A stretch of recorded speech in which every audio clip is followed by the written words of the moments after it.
Now, when I tell you that I was in no way prepared for this movie, I sat there and I watched this movie for the first time from front to back in utter awe and shock.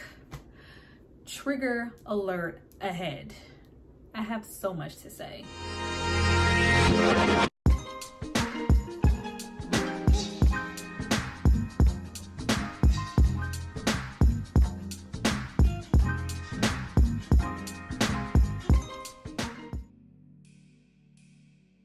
Guys, welcome back to my channel. It's Tyra here with another struggle review, here to discuss Descent. Now, this movie is from 2007 and it stars Rosario Dawson. Now, before we get into all things consent, our revenge movies, violations, and what I felt about the last 20 minutes of this movie, I need you guys to drop down and subscribe to my channel and like this video. I'm going to give you guys a moment to do that. Then we're going to come back and discuss trigger warning. I cannot express enough how triggering this video may be to some people. If you need to, please click off now. Go back.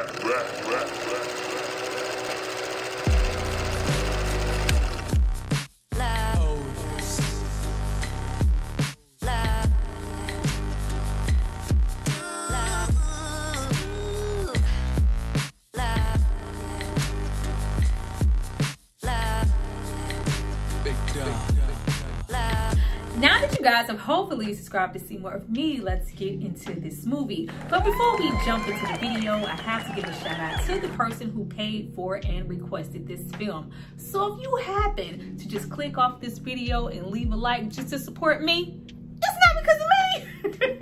It's because of this person right here. Thank you so much for supporting me and paying for this content.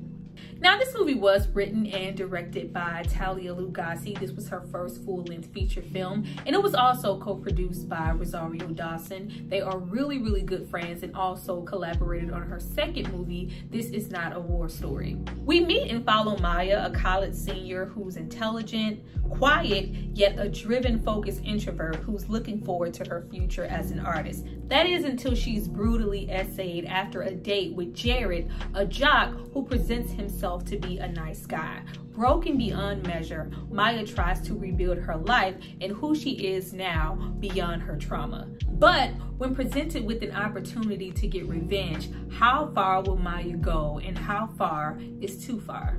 Now, in order to reflect on this movie the best way that I felt like I could, I really wanted to dive a little into our revenge films and talk about what I felt like this movie was trying to do, where we are now versus where we began with these movies in the past, and also highlight the fact that these movies do come in multiple forms.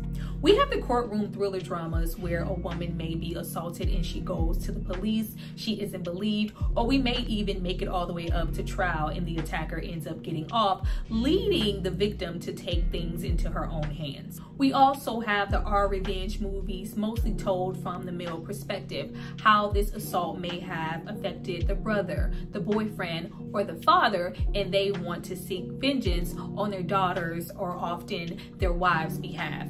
Then we have those movies from the 70s and the early 80s that often come to mind when you most think of our revenge because it brought it into the full sector. Via I Spit on Your Grave, Miss 45, Last House on the Left, lipstick that exploit the genre.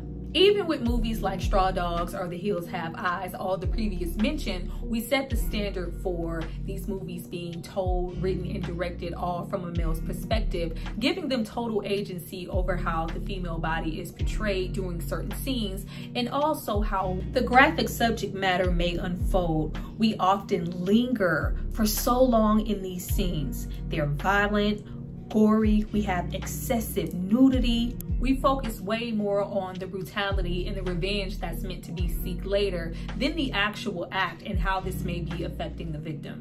Now, it isn't until we get into the early 2000s and moving forward that we actually see some growth within the R revenge genre. Storytelling began to be a little bit more complex. The budget, the production on these films got a lot larger. The acting on all fronts was better, and we started to see a shift in the way that we hadn't seen it before. As time passes, the genre continues to become more nuanced with movies like Revenge or Run Sweetheart Run, where our victims are still victims, but they are smarter, they're reluctant, they're resourceful, they're fighters whose main goals are to survive, and we didn't have to focus on the actual act and linger in it to get that point across. And of course we see this shift because mainly most of the movies that I have mentioned, they are all directed and often written by other women. Which brings me to my last film, the most recent film, Promising Young Woman, which turned the entire genre on its head. Being this bright, vibrant, happy, dark comedy yet serious film, never actually showing the victim or the act at all, shining a light on other women, lawyers, or friends who are complacent or may even be a victim shamer, and most importantly, telling us something that we already know. Most attackers aren't, lurking in some deep-seated dark alley. It's often somebody you know, a family member, someone close to you you trusted, somebody you thought was a genuinely nice person or a nice guy.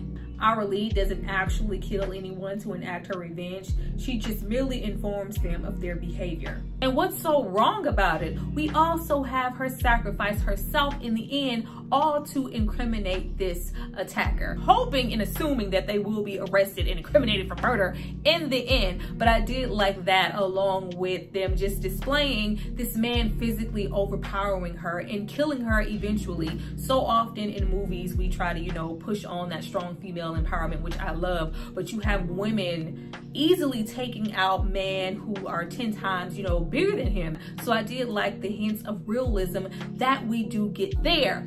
I said all that to say most of these movies from beginning to end, especially when we're getting into the revenge portion, all of these movies are solely based in fantasy. This is what I would do and where my imagination would go if I had the opportunity to avenge myself. But it's all fictional. Not many TV shows and movies get a chance to really get it right. Let's get into what I felt like Descent was trying to do and what they got wrong. Now, in no way, shape, or form is this a good movie. From the pacing, the writing, the undeveloped characters, nobody really being fleshed out or feeling or speaking like a real person, some of the cinematic choices within the movie leaves a whole lot to be desired. You also have to tie up your own loose ends and come to your own conclusions with this movie because everything is missing the mark. Now, there are a lot of things that we do here that I feel like we're really successful and visionary, but we also miss the target that we needed to hit the most. We miss Maya. Where was Maya? Even though we know things like she is, a bit shy, reserved, she's focused, on her studies, she has a mom, and she has this great potential because she's an excellent student, but beyond that, we don't really know her. Though Rosario Dawson does a wonderful job here with this character, child, she has been a great actress since Kids, there was only so much she could do here with so little that was given for her to work with. We needed to identify her journey, trauma, pain, resentment, and just that overall torment that you carry with you inside when you are SA. We ain't even gonna get into the fact that baby was supposed to be 19 here because y'all tried it. I did, however, enjoy the writing for our Jared, the attacker's character, who is supposed to be this unassuming jock that she meets at a frat party who is pretending and lying to come off as this nice guy. Now, via the movie, child, I never perceived him as a nice guy. He was always 24/7 from the moment that he was on screen giving creep, but the movie wants us to think so in the beginning, leading up to him attacking her. What I loved about his character the most were the subtle things that they were doing with him to show his true intentions. From that initial interaction, the way that he blocks the door multiple times when she tries to walk away and says that she isn't interested, the way that he tells her that he's been watching her on campus, knows exactly what she was wearing. I remember it. I was waiting for a moment to seize an opportunity to speak with you. It's very, very cheeky. The way that he keeps leaning in for that kiss, invading her personal space, even though she seems genuinely disinterested. Maya ultimately goes against her better judgment, perceiving him to be nice. Maybe I'm wrong. Maybe I'm jumping the gun. I could be missing an opportunity with someone who genuinely likes me. That part of these stories is so important to me because that's how you get pulled in. That's how we have Maya here be under the impression that she may be missing an opportunity and not following her better judgment on what she really perceives him to be. That double-edged sword of how a person can flip their whole entire demeanor and personality just to pull you in and just entrust that they are a good person. No one sets out to let an abuser into their space. You've allowed this person access to yourself, maybe your children, your home, your most intimate spaces, because this person presented themselves to be everything than what they actually were. But as I said, we go in and out with this movie, dropping the ball with the writing and our characters. Via this first date, Maya is supposed to be just so impressed and so smitten with the way that Jared presents himself as a person. There's this sense of adventure, this passion, untamed desire to create moments. Meanwhile, child, I was sitting there like, this is a whole predator. Run away. His body language, the lies that were being told, this eagerness to impress her, speaking on constantly needing a challenge in life, this spontaneous impulse from that moment, actually from the moment that he met her. I don't go off reading synopsis and getting into movies before I actually watch them, but without even knowing him fully as a character, from the moment that he is on the screen, I am waiting for him to do something to her. Now, once we get down to the moment and she is back at his place, the demeanor, you know, that impulse, that passion changes, and he's not as, you know, interested in what she has to say. He's not as engaging. He is trying to get down to the bottom line. I do feel like he was a serial, and this was not, you know, his first time doing this to somebody. In fact, with the writing lacking in the way that it was, I had to go and watch old interviews with the cast speaking on their characters. I had to check myself and all of my deep-rooted issues, yelling at the TV, yelling at Maya, as if her assault would be her own undoing. Why are you going to his house alone, girl? Why are you there with him? It's the first date. Don't drink that drink. Why is your glass fuller than his? Why are you going down to his basement? Why are you sharing these long, passionate kisses with him, laying down with him, if this is not a green light situation? Trying to be aware and be thinking forward as to how to avoid this situation, when just Maya simply saying no to the act was enough. Once again, with the script not being fully fleshed out, we do have Jared briefly mention for a second that Maya is this hot commodity on campus. She is considered to be Miss Untouchable because a lot of guys are interested and attracted, but she doesn't give anybody the time of day, meaning that this is doing something for his little man of an ego, some type of strike or stroke. The fact that I not only have her here, but I had her in this way sexually. Later on, lacking script, we do sort of in a roundabout way find out that Jared, of course, is lying about who he is as a person and his position as even just a jock. He isn't so much being popular, he is more often a target for bullying himself. So once we actually get into the act of assaulting Maya, it's just not solely about the sex. We also have to dehumanize her. We are gagging her with her underwear, you know, throwing all of these racial insults at her. You're a maggot, you're nothing, I own you. Going out of his way to make her feel a certain way because somebody clearly did this to him.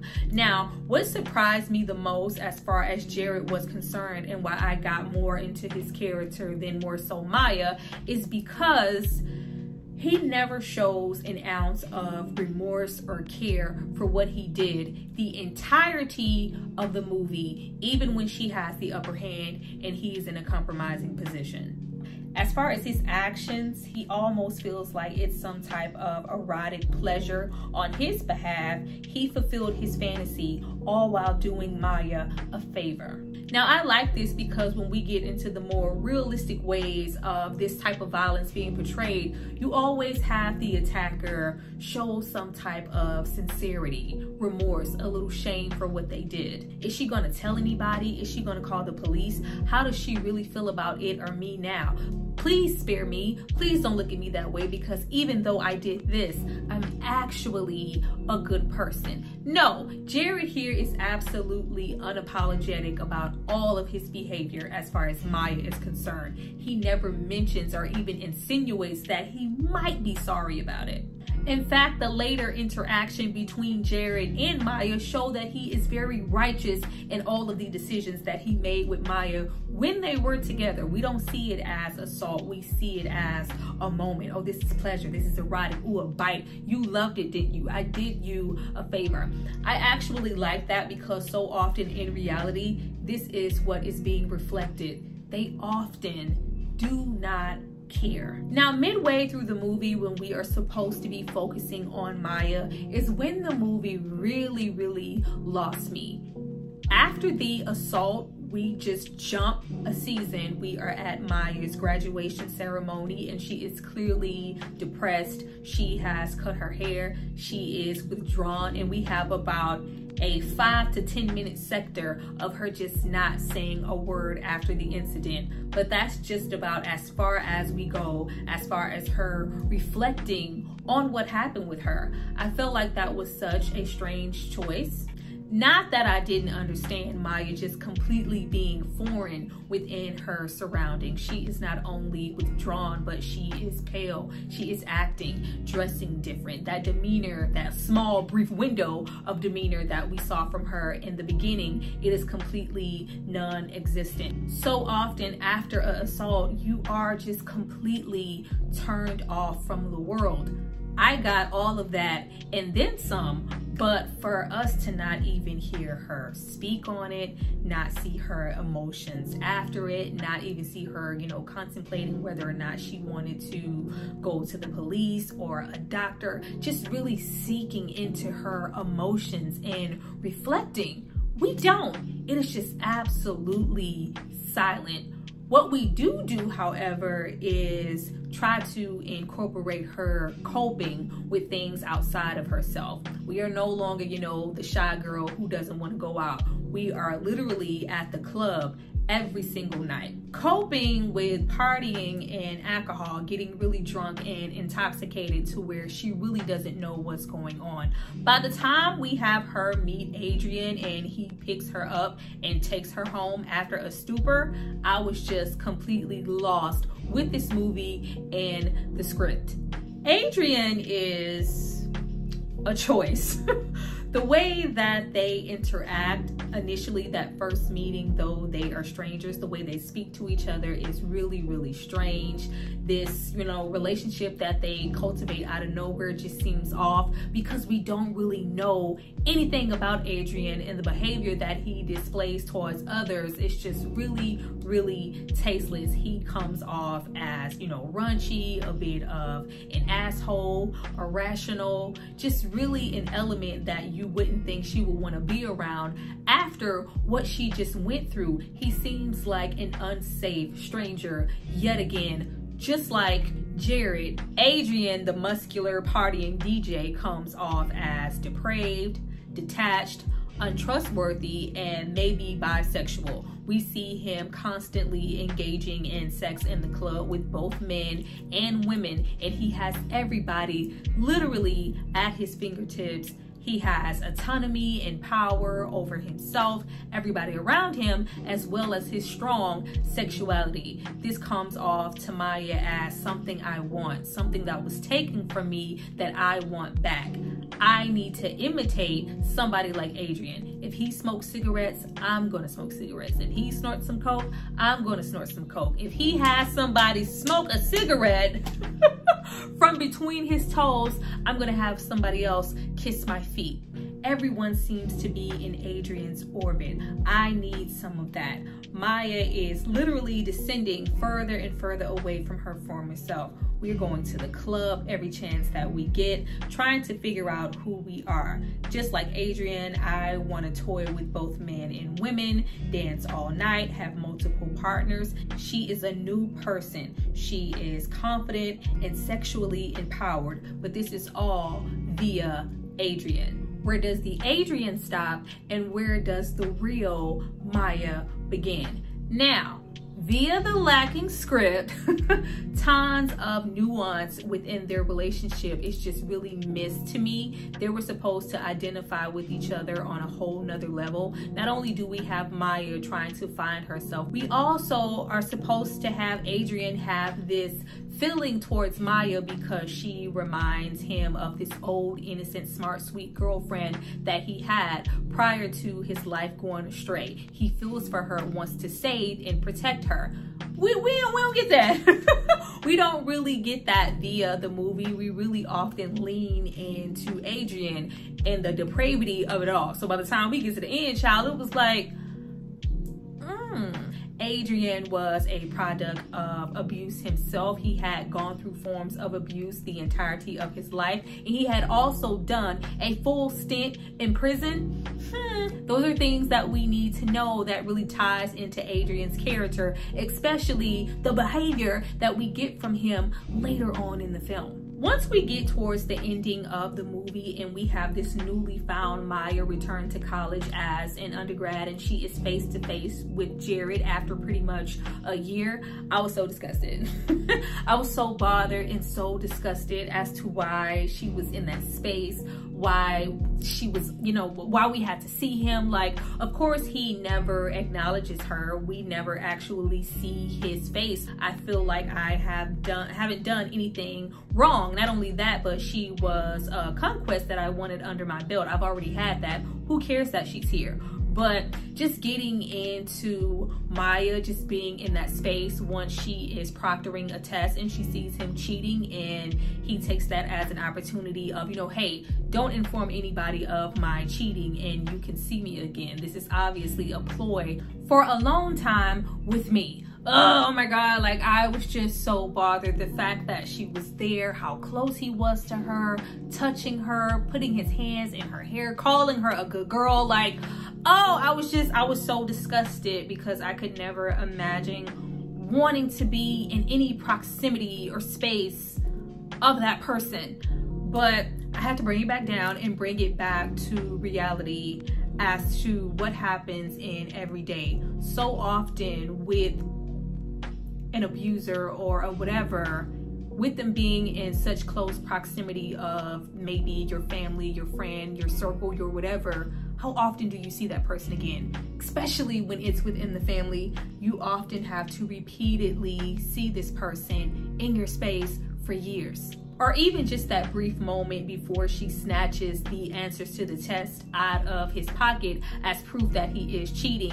And he says, oh, really? You're going to tell who? Go ahead and tell whoever you want to. Who's going to believe you as far as me cheating on this test? It will be your word against mine. I really like that. I felt like it was good writing and very reminiscent of when an incident does occur and there's that whole he said, she said, and who to believe. It's basically your word against mine. The newly evolved Maya, who feels like she is past this via all of the work that she has done on herself via Adrian, really decides to lean into this being revenge.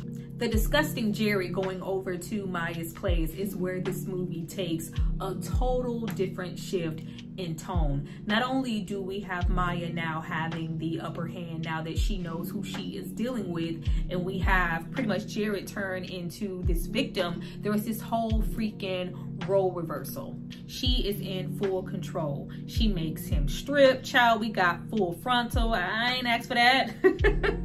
His demeanor changes. He is no longer confident or assertive or feels safe. He feels vulnerable and seen. Acting like a seductive predator, almost dominatrix, taunting, blindfolding, slapping him, using his very own words against him. Tied up, admitting to the true faults of his character, not really trusting her own instincts, admitting to the dreams that he has turned into nightmares, these reoccurring thoughts that she has of him. The first moment of her really breaking down in the movie and reflecting on what happened to her and showing emotion.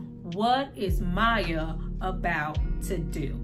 When painting his chest and slapping him doesn't seem to be enough, when he tries to low-key console her from something that he did, not that he was admitting that he did anything wrong, it was just him persisting that he didn't do anything, but you know what? I feel like you're crying through this blindfold. I want you to know that it's gonna be okay.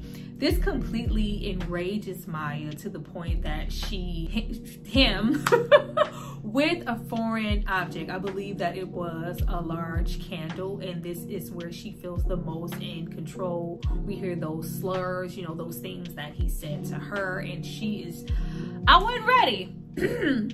I was not at all ready for Maya to take it there, but this is the first scene in the movie where we see her let out those frustrations, and we also get into the descent of who she formerly was. Old Maya, previous to this, would never engage or do these type of things, but this is what I have been turned into. I am now reduced to finding joy, pleasure in myself within abusing you the same way that you did to me. Getting back into those themes of abuse in this movie that aren't really worked correctly and are a little underutilized, but there were supposed to be themes of cycles of abuse, especially when we get into the Adrian character. Child, I'm about to get into this scene. I'm getting hot just thinking about it. Not the good kind. But also getting into Maya in that descent, that whole thing of that prey, that person who was preyed upon and changed for life, becoming that predator. Jared is now the victim, but getting back into Maya's character, trying her hardest in the movie to imitate Adrian's behavior. This is where I am taking my power back. It says a whole lot that for her to feel like she could, you know, take some power back, she felt like she needed to imitate a man. But right now in this moment, even though I am you with an object, you penetrated me with something that I don't have. I need Adrian to come in here and help me out.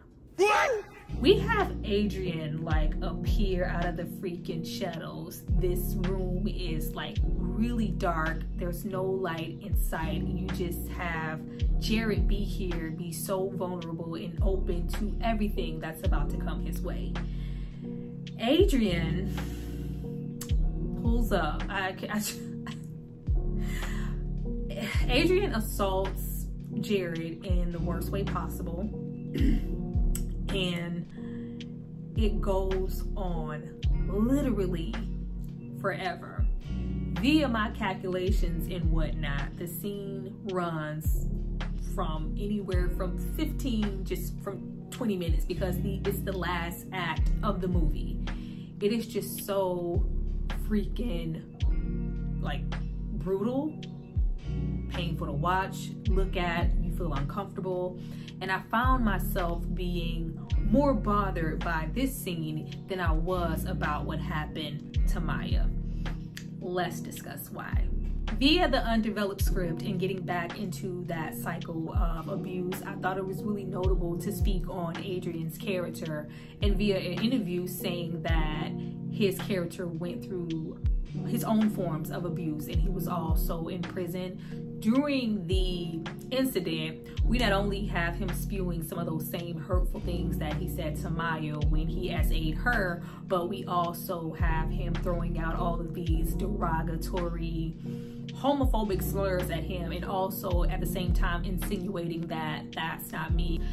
And it was very reminiscent of that cycle of abuse and him perceiving himself to be a certain way, most often via his own abuse and things that he may have had to endure in, you know, his family life, or maybe even in prison. But meanwhile, on the outside, I'm still, you know, this reputation of manhood and not being an F word, even though I am clearly engaging in sex with both men and women. But outside of Adrian and his displaced sexuality or denial versus the act that he is currently engaging in, like, Jared, the actor portraying Jared, went on record as to say, you know, how hard this scene was and that he broke down. And just me even reflecting on the scene via, you know, females being R-word in movies in different scenarios, they often feel regular. It's an occurrence. It happens. It's a dime a dozen and often forgettable. But when it comes to scenes in movies like Pulp Fiction, American History X, Deliverance, prison movies such as American Me, the infamous Lockdown, it is oh so memorable. Though there is often less nudity, the scenes are shot in a less graphic manner. Maybe you don't see a reaction at all. You just maybe see the victim's face. Maybe they may just cut away and it's insinuated, or you hear sound. It's still painful because it's seen as the ultimate violation of a man, his masculinity, not simply just being attacked against his will, but carrying this numbness, this disgust, this shame. What is my position in society now? As a man, now that my manhood seems to be stripped away, I myself, as a man, have been penetrated by someone who has the same thing that I do.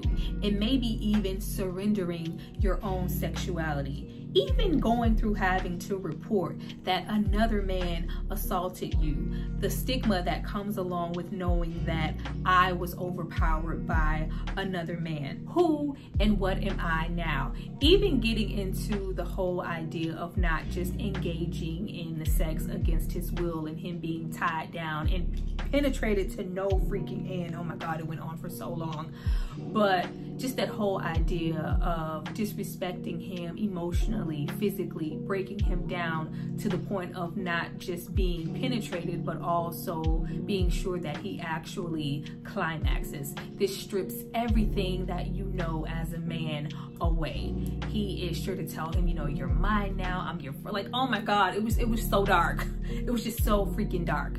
And just really identifying the fact that both assaults should hold the same amount of weight. Because child, when it happened to Maya versus when it happened to Jared, oh, I was folded. But scenes like that really drive home how it feels to have the agency of your body and your sex be taken away from you by somebody else. And often it takes a scenario like the one that Jared was in for some people to identify and not just bypass the situation as just another simple assault.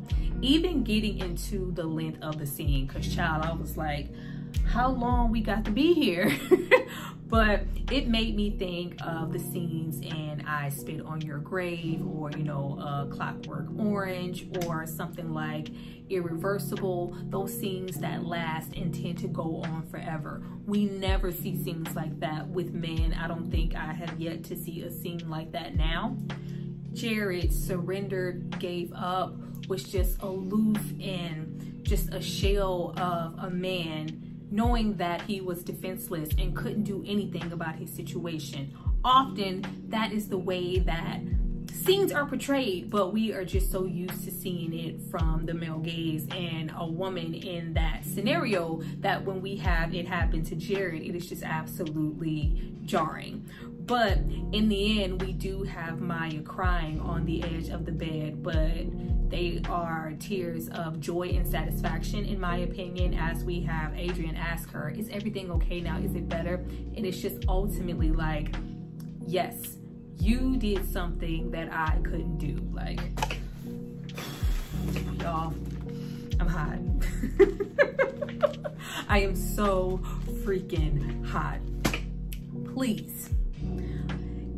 This, you know, wasn't my favorite by far as just our culture, movies and shows.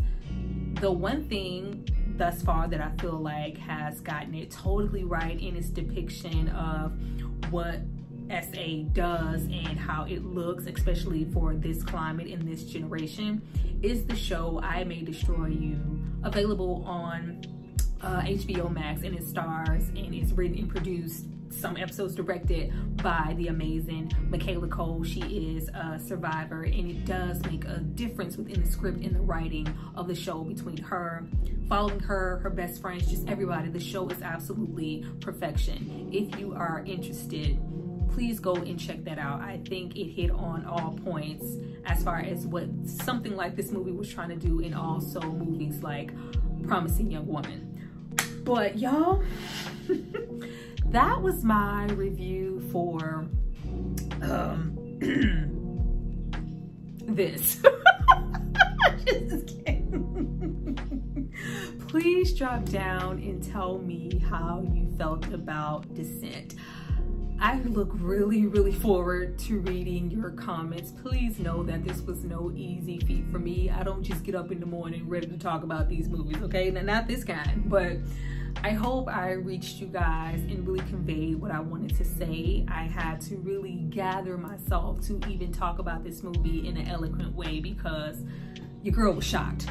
But I see you guys next time for my next review. Remember to like, share, and subscribe, because that ultimately helps me out, especially with this video, y'all, because don't you see the sweat? I see you guys next time. Bye.